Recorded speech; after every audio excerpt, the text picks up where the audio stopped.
Syederalun, petugas patroli dari Kementerian Kelautan Perikanan melalui Pangkalan Pengawas Sumber Daya Kelautan dan Perikanan atau PSDKP Lampulo, Banda Aceh kembali menangkap kapal asing. Kali ini satu unit kapal penangkap ikan berbendera Malaysia SLFA 4935 bersama 4 anak buah kapal warga negara Myanmar saat mencuri ikan di perairan Selat Malaka, Rabu 24 Januari 2018. Kapal ini ditangkap di perairan Selat Malaka, ditangkap pada saat kapal patroli kami KPU 12 melakukan patroli di perairan Selat Malaka, kemudian terdeteksi adanya kapal asing, dikejar dan dilakukan penangkapan. Penangkapan dilakukan pada tanggal 24 Januari 2018 sekitar pukul 4.46 pagi.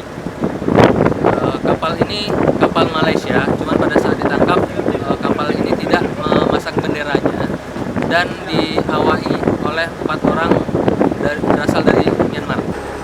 Kapal berbendera Malaysia ini ditangkap pada saat kapal patroli Hiu 12 milik PSDKP Lampulo, Banda Aceh melakukan patroli di kawasan Selat Malaka dan mendeteksi adanya kapal asing.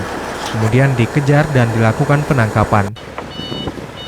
Dari Banda Aceh, Budi Fatria, Serambi On TV.